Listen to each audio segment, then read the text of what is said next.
उससे ज्यादा अच्छा ये आखिरी वीडियो मंजूनाथ का। ऐसे करीब 28 लोगों की इस कायराना हमले में मौत हो गई। मैं इनका जो वीडियो देख रही हूँ तो मैं बहुत ही इमोशनल फील कर रही हूँ कि सोचिए आप कितने खुश दिखाई दे रहे हैं, सब कुछ कितना सेफ लग रहा है, अप्रिशिएट कर रहे हैं। जो शिकारा वाला है, ये डल लेक का वीडियो है, श्रीनगर। आप सोचिए श्रीनगर से कितनी उम्मीदें लेकर ये गए होंगे पहलगाम। इन्हें लगा होगा कि बहुत खूबसूरती वहां पर देखने को मिलेगी। पहलगाम दरअसल सिर्फ बर्फ नहीं, मैं समर में भी वहां पर गई हूँ। बहुत खूबसूरत है पहलगाम। मतलब मैं, आप जो कश्मीर में टॉप टूरिस्ट डेस्टिनेशंस हैं उसमें पहलगाम टॉप 3 में हो। और दूसरा जो एक और चीज मैं हाईलाइट करना चाहती हूँ, एक तो बड़े टूरिस्ट स्पॉट के तौर पर पहलगाम, और दूसरा पहलगाम अमरनाथ यात्रा के लिहाज से भी बहुत इंपॉर्टेंट है, बहुत अहम है।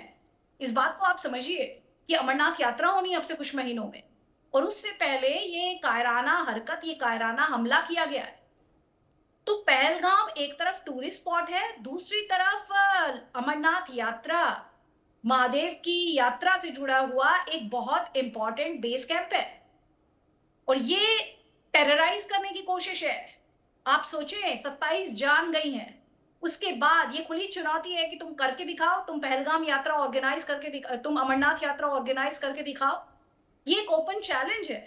इसीलिए मैं बार बार कह रही हूं कि ये अटैक सिर्फ पहलगाम में हुआ एक अटैक भर नहीं है, ये भारत पर अटैक है, खुली चुनौती है कि हमने ये किया है, अब तुम में हिम्मत है तो कुछ करके दिखाओ। तुम में हिम्मत है तो हमें कुचल के दिखाओ, तुम में हिम्मत है तो हमें निस्ते नाबूद करके दिखाओ। ये ओपन चैलेंज है इंडिया की मिलिट्री माइट को, ये ओपन चैलेंज है इंडिया की पॉलिटिकल लीडरशिप को, और ये ओपन चैलेंज है इंडियन सिविलियंस को भी, इंडियन नेशनल्स को भी, कि अब उन्हें भी एक रिजॉल्व दिखाना है। मैं जम्मू कश्मीर जाती हूँ अक्सर मनोज, और वहां पर मैं एक बात लोगों की सुनती हूँ कि हर बार भागना क्यों पड़ता है, हर बार अपनी जगह छोड़नी क्यों पड़ती है। थोड़ी देर पहले आपने बंगाल का जिक्र किया था, उस सिलसिले में मैं एक बात कहना चाहती हूँ। मैं जम्मू कश्मीर जब जब जाती हूँ, खासतौर पर कश्मीर जब जब जाती हूँ, मैं सिखों के गांव में जाती हूँ। वो हमेशा एक ही बात बोलते हैं मुझे, कब तक भागेंगे, कब तक। इनका सामना करना पड़ता है, इनसे लड़ना पड़ता है, इन्हें हराना पड़ता है। और भारत आज उसी पड़ाव पर खड़ा है जहां पर इन्हें हराना है, जहां इनके फन कुचल देने हैं, और इस तरह से इन्हें मटिया मेट कर देना है कि कभी खड़े ना होने पाए। अदिति अदिति ये मैं मुल्ला आपको मुल्क रोकना जैसे चाहता हूं, लोग जो आपको हैं, रोकना ये चाहता हूं। उन्हें एक चश्मदीद का बयान आ गया है, पहलगांव आतंकी हमले की चश्मदीद। पल्लवी का बयान आया है कि तुम्हें नहीं मारेंगे, जाकर मोदी को बता देना। आतंकियों ने मुझे छोड़ा और कहा कि जाकर मोदी को बता देना। इस सैर ने हमारी जिंदगी को बर्बाद कर दिया है।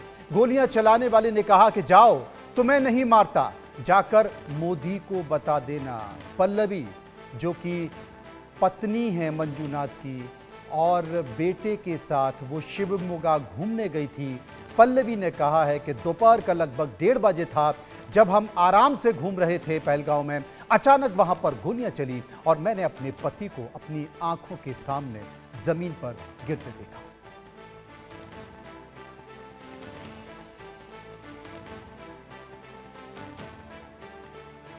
अदिति हमारे साथ मौजूद है। अदिति, जो कि मंजूनाथ हैं जिनकी इस हमले में मौत हो चुकी है, उनकी पत्नी ने ये बताया कि आतंकवादियों ने गोली चलाई, आतंकवादियों ने कहा कि तुम्हारे पति को मार दिया है, तुम्हें नहीं मारते, तुम्हें छोड़ देते हैं, जाकर मोदी को बता देना। ये संकेत क्या? मैं एग्जैक्टली आपसे यही कह रही थी ना, ये खुली ललकार है, वो आपको चुनौती दे रहे हैं। वो कह रहे हैं हम तुम्हें आके मारेंगे, तुम्हें जो करना है कर लो।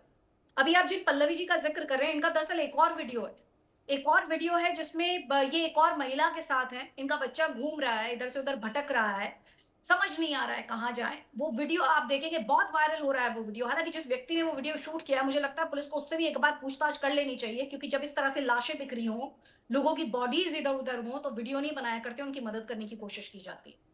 आप एक और वीडियो, उसमें बहुत ही बदहवास सी परेशान अपने बेटे के साथ भटकते हुए दिखाई देती हैं, और एक और महिला है जिनकी अभी हाल ही में शादी हुई है, हाथ में उन्होंने चूड़ा पहना हुआ है, और वो भी अपने पति को खो देती हैं। और वो ये वो चेहरे हैं जो इस समय इस हमले की तस्वीर बन गए हैं। ये भारत की तस्वीर है, चाहे वो पल्लवी जी हो, चाहे वो दूसरी महिला हो जिनकी अभी अभी शादी हुई, अपने पति के साथ वो गई, हाथ में चूड़ा है, अपनी पति की डेड बॉडी पर वो विलाप कर रही हैं। आप उन तस्वीरों को देखें तो आपको झकझोर देने वाली तस्वीर है। आपको हैवान होना होगा। आप हैवान होंगे, दरिंदे होंगे, तभी आप ऐसे लोगों को मार सकते हैं।